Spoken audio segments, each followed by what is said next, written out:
खाटी बिहारी। अच्छा, बिहार के। अच्छा अच्छा। हम लोग सब ऐसे मिलके कुछ से बातचीत कर रहे थे। क्या नाम है आपका? मेरा नाम विनय है। विनय जी, क्या करते हैं आप? मैं सर्जन, मैं पटना मेडिकल कॉलेज में था। अच्छा, तो बहुत अच्छा काम था आपका। बिहार के सुदूर इलाकों में जाते लोगों का इलाज आप करते, तो वो वहाँ छोड़कर आप बेंगलोर कैसे आ गए?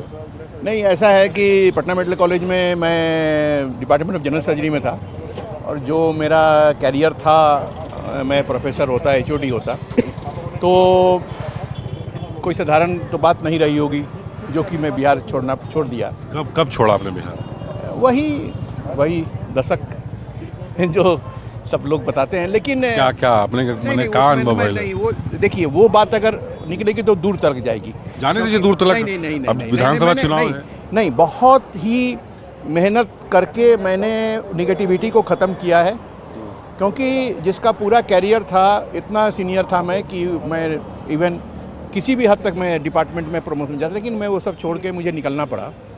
तो वो बात मैंने उसको मैं आई हैव मूव्ड अहेड। केवल पॉजिटिविटी, केवल और केवल पॉजिटिविटी। अभी भी मैं जितना मुझसे बन पड़ता है, मैं बिहार में वोट देने जाता हूँ। मैं बिहार अपने के कहाँ वोट पड़ेला? कहाँ, कौन इलाका? हमारे कंकड़ बाग में बा, हमारा अपन घर बा। हाँ, पटना में। हाँ। 1 मिनट। हाँ, 1 मिनट। हाँ, वोट देवे आप हर 5 साल बाद जाए नहीं वोट देवे खातिर? हाँ, बना क्या सोच के अपने वोट करे नहीं? कहा ना, देखिए, हम जब भी जाइला, हम समाज, हम निगेटिव ना देखी। इनॉर्मस पोटेंशियल बा बिहार में, और हम अपन अंतिम सांस तक कोशिश करब कुछ पॉजिटिव आगे बढ़ो। मन छोट हो जाला जब जाइला। टाइप के निगेटिव अपने के लौकेला? विजन नहीं खे मेन बात। ना डॉक्टर रहनी, HOD बन गई नहीं, अब कैसन विजन चाहिए? विजन हो सकेला अपने भी कर सकत रहनी। ना, HOD बननी ना, ओकरा पहले निकल गई नहीं रे। HOD बनती अगर रहती तो खैर वो बात हम नहीं कहते। हमारे ये कहे के बा कि ओवरऑल सोसाइटियल लेवल पर, सामाजिक स्तर पर जौन समाज के वजह कमी बा, ओकरा खातिर वो समाज जिम्मेवार नहीं खे। हम सर्जन हई, रउआ के हम स्पष्ट बतावे के चाह पवन जी कि घाव अगर बाटे, ओकरा के रोज रउआ खुरच देव तो घाव कभी भरी।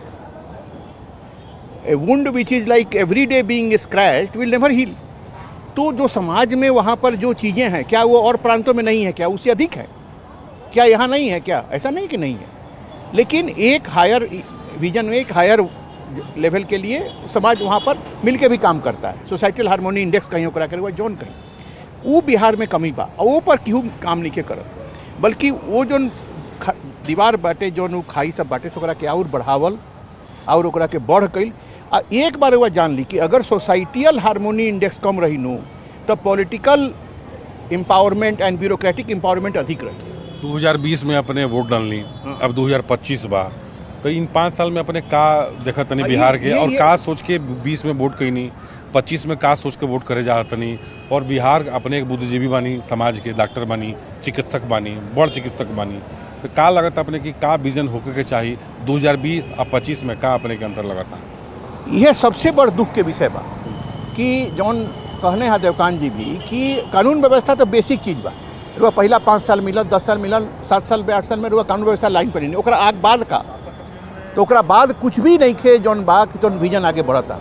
आ सबसे दुख के जौन विषय बा, जौन हमनी के ये बात के रुआ माध्यम से अगर ये पहुँच जाए तो हम ईश्वर के बहुत बहुत धन्यवाद देव कि बिहार के जो सबसे बड़का स्ट्रेंथ बा वो का बा। पंजाब के माटी खत्म हो गई, केमिकल से वो मर गई बा।